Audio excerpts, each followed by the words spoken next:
وكفى بالله شهيدا أشهد أن لا إله إلا الله وحده لا شريك له وأشهد أن محمدا عبده ورسوله صلى الله عليه وسلم لا نبي بعده اللهم صل على سيدنا محمد وعلى آل سيدنا محمد.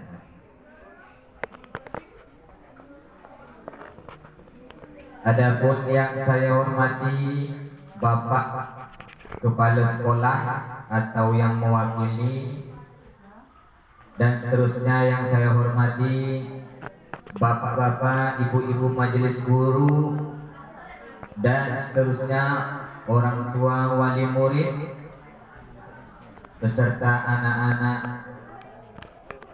siswa dan siswi SMP 4 Kateman yang insya Allah dimuliakan oleh Allah Subhanahu wa Ta'ala. Amin ya Rabbal Alamin. Bapak Ibu yang dirahmati oleh Allah Subhanahu wa Ta'ala, anak-anak kami yang insya Allah dimuliakan oleh Allah Subhanahu wa Ta'ala. Ini kali kedua. Nah, yang kedua kalinya saya datang ke SMP untuk menyampaikan kajian tentang Isra wal Mi'raj. Kali pertama saya datang ke SMP itu pas betul awal-awal saya masuk ke daerah Desa Selat. Itu awal-awal saya pindah ke Selat. Pindah.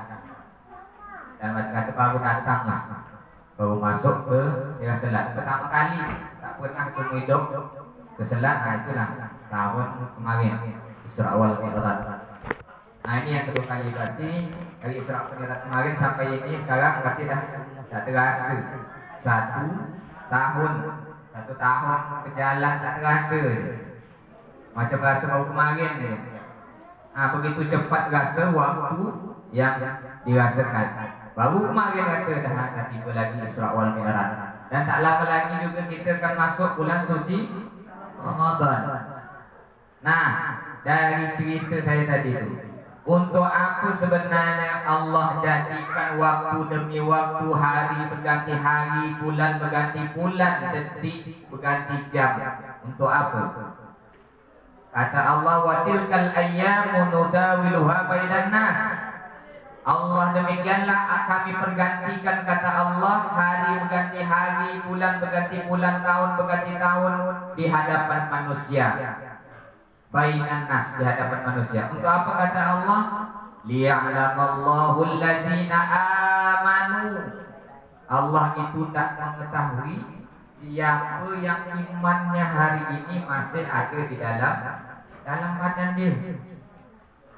Nah, banyak sekarang nih, saya tak mengatakan siapa-siapa, seluruh manusia pun bisa berubah. Yusbihu mu'minan, pagi dia menjadi orang mukmin, wa yumsi kafiran, petang dia bisa berubah jadi orang kafir. Apa dikatakan orang kafir? Mungkin pagi tadi dia sembahyang subuh, petang lalu lah tinggal pula sembahyang asar, tinggal sembahyang maghrib, tinggal.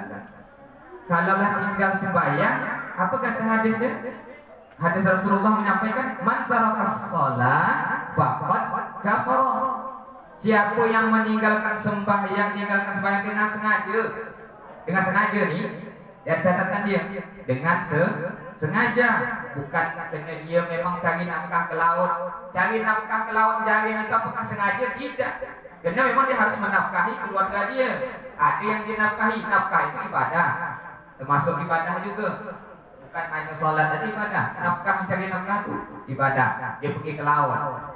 Tapi kalau memang sempat, memang dia pergi nelayan, ingat dia di laut pun bisa lah, mungkin gelombang-gelombang sikit dalam sembahyang sampan itu, kalau tak ada sembahyang duduk untuk ingat.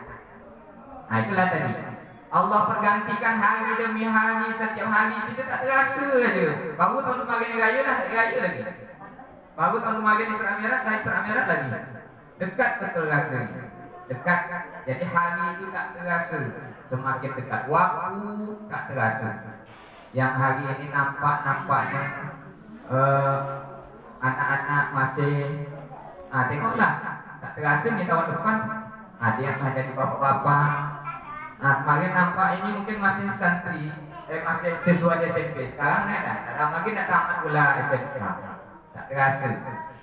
Tapi apa yang Allah perlihatkan kepada manusia diganti hari demi hari berulang-ulang dan waktu semakin dekat untuk apa sebenarnya? Supaya manusia itu sadar apa yang ada di dalam diri dia itu, apakah dipakai atau tidak.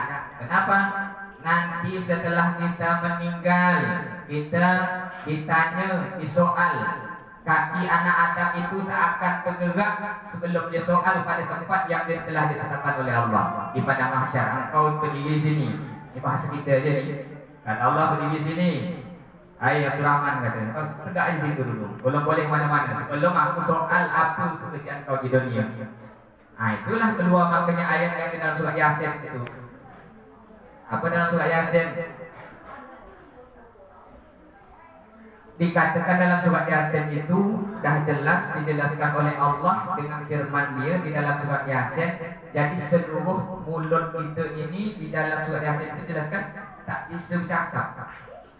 Tak bisa bercakap. Mulut tak bisa dicakap, mulut dikunci. Yang hanya bercakap ketika di padang mahsyar itu hanyalah seluruh badan anggota tubuh kita. Bercakap berbual semua, melaporkan apa yang kita buat selama di dalam dunia. Itulah maka dipergantikan hari demi hari. Bapak Ibu yang dirahmati oleh Allah Subhanahu Wa Taala, itu hanya mukadimah dari awal. Sepanjang itu mukadimah ni. Kemana nanti kalau dah masuk pada pembahasan Isra wal Mi'raj. Di mana-mana saya kalau ceramah itu, saya hanya macam berbual saja. Hanya saja memang terbawa kadang nak bawa ke bahasa Melayu betul, kena memanglah bergaul bahasa.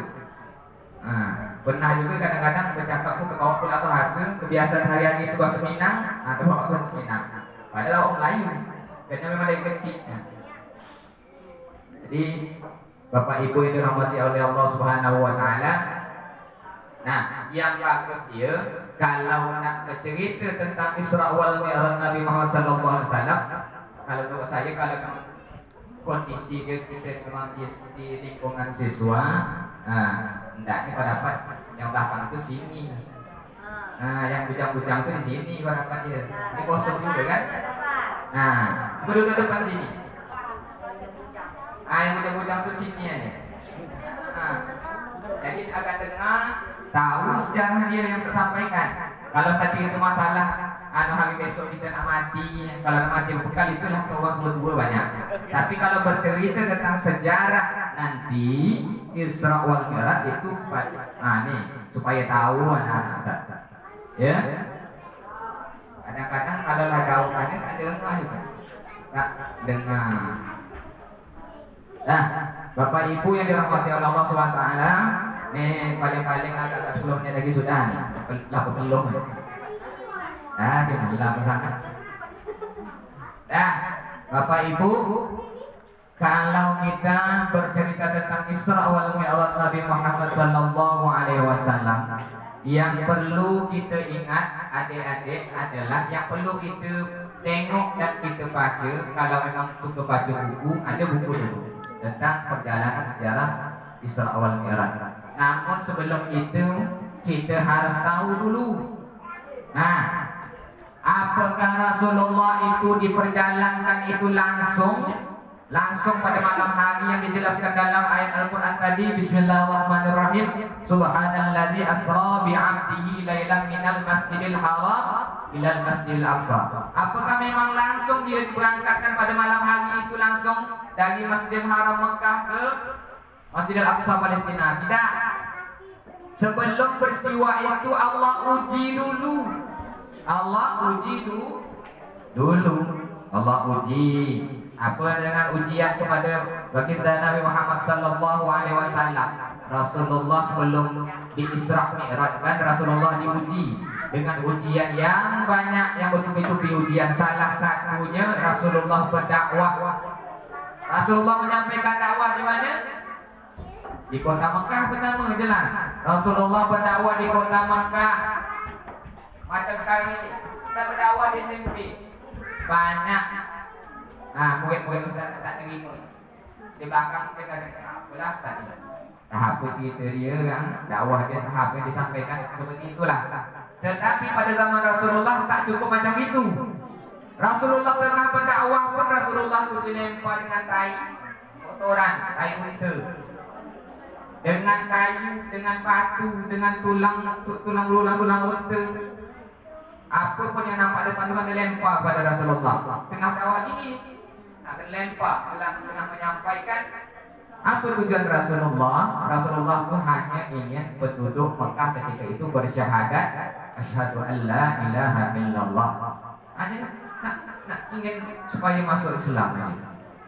Tetapi Rasulullah Allah uji, begitu orang menerima. Tak terima dakwahnya Rasulullah. Bahkan ketika Rasulullah bercerita kepada penduduk kota Mekah, siapa yang menentang dia? Pertama, penduduk kota Mekah percaya kalau Rasulullah SAW ini memang orang yang dipercaya. Karena ketika Rasulullah hadir di hadapan umat kota Mekah, penduduk kota Mekah, Rasulullah ini diberi nama Al-Abdullah Al-Amin. Kenapa? Karena memang apa dia percaya, orang yang paling dipercaya, orang paling segan. Tetapi ketika Rasulullah berdakwah, bercerita tentang apakah kalian percaya kepada aku kalau seandainya ada sebuah bukit, di balik bukit itu ada musuh yang akan menyerang kita. Rasulullah bercerita di depan orang. Apa kata yang mendengarkan? Kami percaya wahai baginda Rasulullah. Kami percaya, kami mendengar apa yang kau sampaikan. Kenapa? Sebab kerana kau Rasul. Percaya kami tahu kau Rasul. Tetapi ketika Rasulullah menyampaikan, apakah kalian percaya kalau yang berdosa, yang banyak dosa masuk neraka, yang baik-baik masuk surga? Apakah kalian percaya? Disinilah perlawanan, pertentangan yang datang kepada Rasulullah. Siapa yang menentang pertama?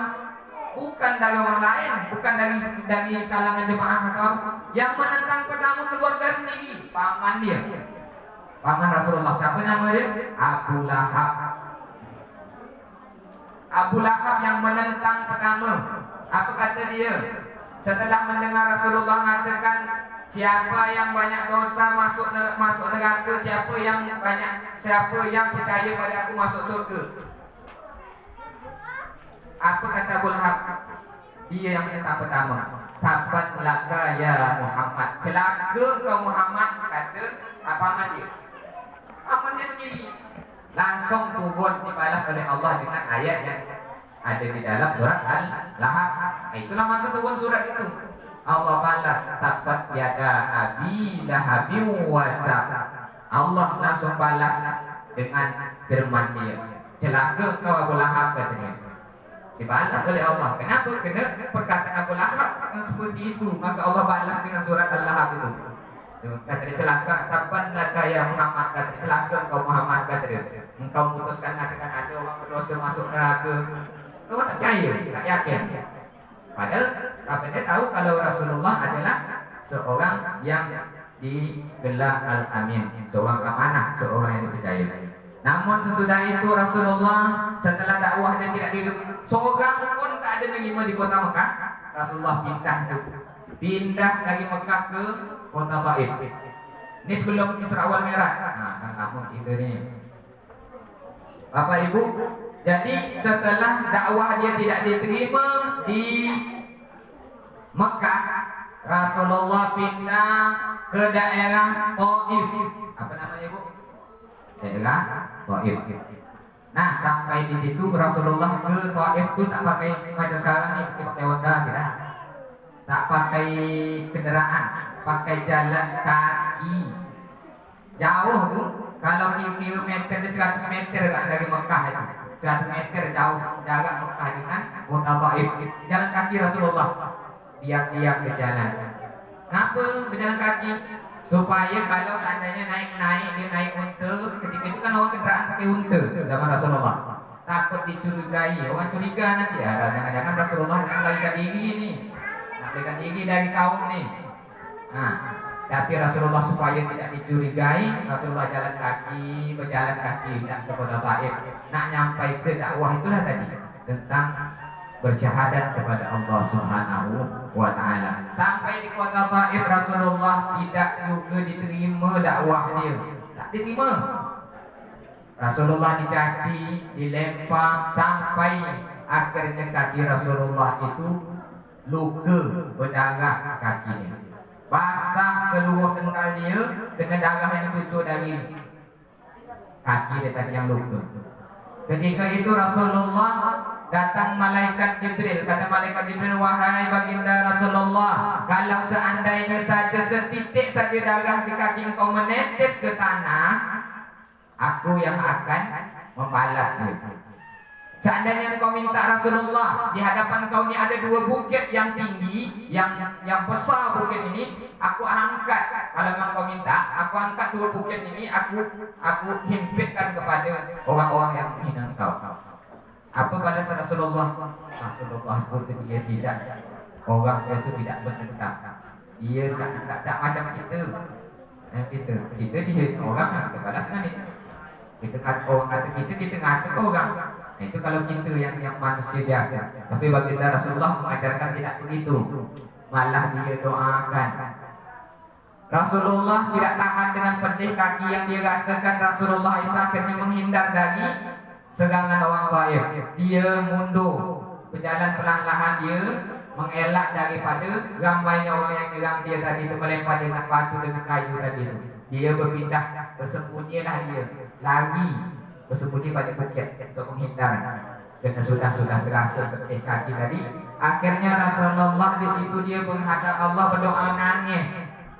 Karena tadi perjuangan dia tadi itu tidak diterima, nangis dia. Ya Allah, kata dia. Apa kata doa baginda Nabi Muhammad sallallahu alaihi wasallam? Asallah. Apa kata doa dia? Dia berdoa kepada Allah, ya Allah, kata dia. Aku hamba yang ilaika ashku dha'fa quwwati. Begitu doa dia. Supaya dia ngapal doa dia. Ilaika ashku dha'fa quwwati, kata Rasulullah. Ya Allah, kepada Engkaulah aku mengadu kelemahanku, wa qillata hillati, dan ketidakberdayaanku, ya Allah. Wa hawani 'alan nas, wa hawani bainan nas. Aku terhina, ya Allah, di tengah manusia yang ramainya aku terhina, ya Allah. Jadi aku mengadu sekarang, ya Allah, macam mana, apa lagi yang hendak aku lakukan, ya Allah. Aku sudah menyampaikan dakwah, tetapi dakwahku tidak diterima. Aku dicaci maki, dilempar sampai luka kaki aku. Mengadu dia kelemahan, lemah. Tetapi datang lagi malaikat. Wahai baginda Rasulullah, tadi sudah aku dapat perintah dari Allah, kalau memang engkau minta aku hancurkan penduduk Taif itu, aku hancurkan. Aku ratakan dia dengan tanah. Tidak dihabiskan semua penduduk itu yang menghina engkau, Rasulullah. Tapi tidak. Jawab Rasulullah lagi, jangan. Kata Rasulullah, asallah ayyukhrij min aslabihim man ya'budullah wa la yusyrika bihi syai'a. Ya Allah, kata Rasulullah, keluarkanlah dari tulang sulbi mereka. Tulang sulbi itu macam kita ibu-ibu. Keluarkanlah dari keturunan ibu-ibu nanti itu anak-anak yang akan menyembah engkau, ya Allah. Nah, itu doa Rasulullah dibalas dia. Dia tidak mendoakan, mudah-mudahan orang ini dibalas oleh Allah, mudah-mudahan dia tak doakan yang jelek-jelek, tetapi Rasulullah doakan yang baik-baik. Asallahu an yukhrij min aslabihim. Ya Allah, keluarkanlah dari tulang sulbi mereka, orang-orang Taif, anak-anak cucu mereka yang akan menyembah kepada engkau, ya Allah.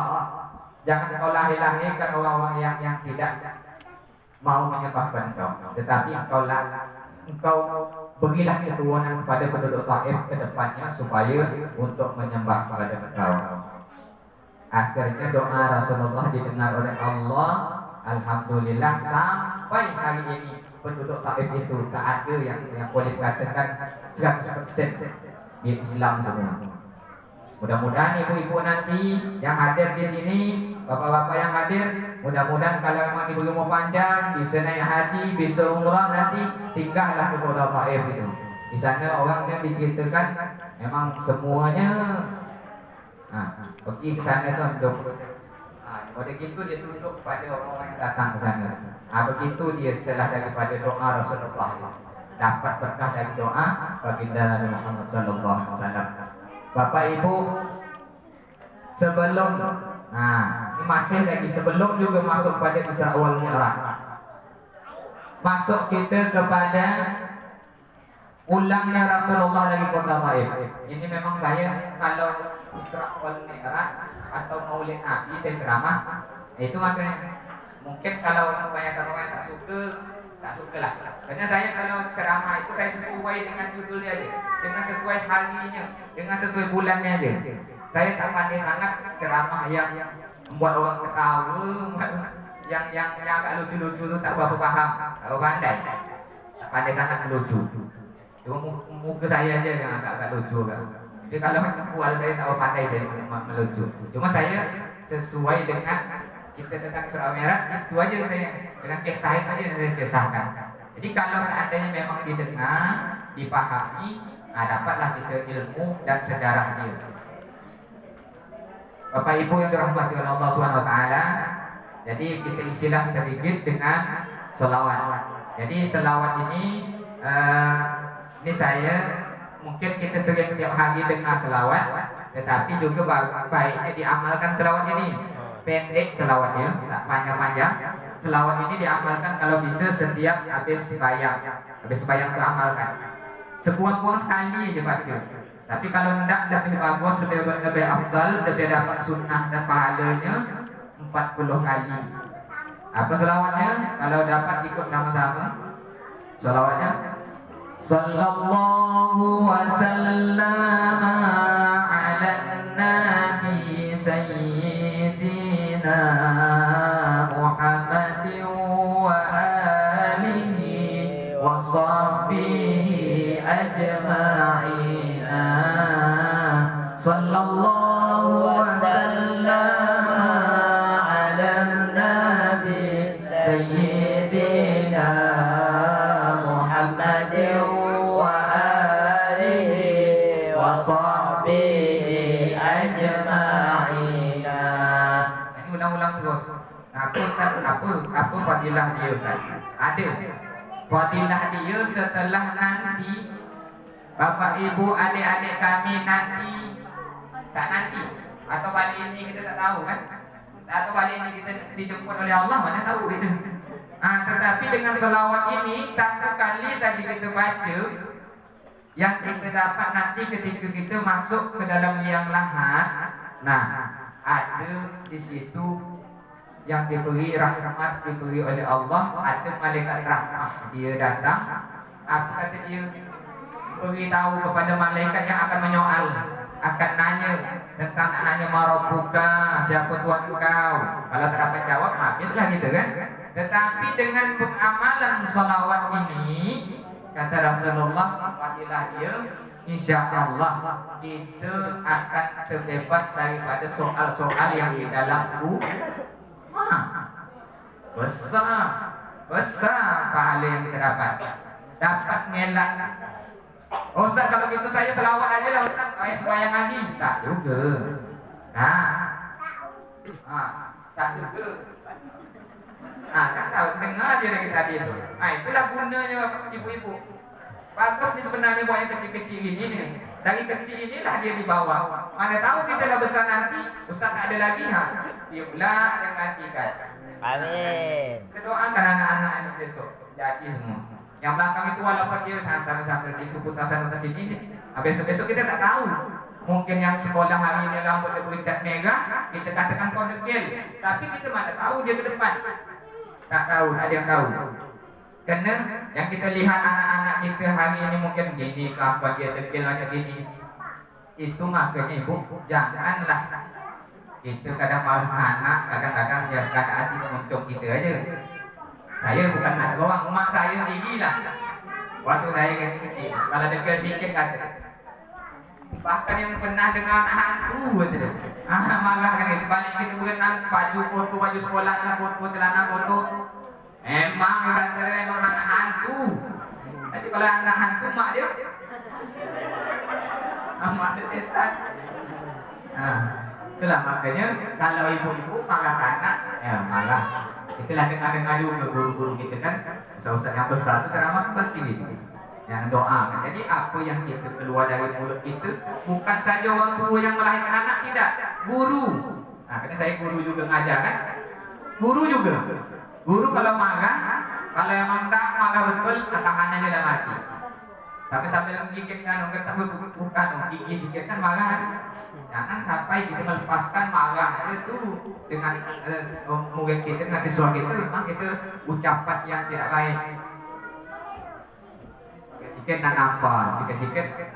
Itu tuh yang membuat anak itu mental dia jadi tak baik. Menjadi anak itu menjadi degil. Kita katakan degil nah kau, memang degil ya. Kita katakan nakal nah kau ni nakal.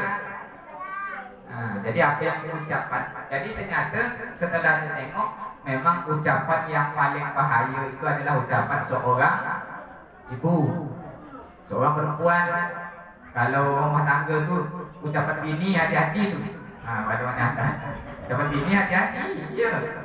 Jadi dia memang itu makanya bukan apa ni? Bukan kata orang bahasa sekarang ni bukan begitu hoax. Memang kalau orang-orang perempuan ni ucapan itu cepat dikabulkan oleh Allah Subhanahu wa taala. Kenapa? Karena di dalam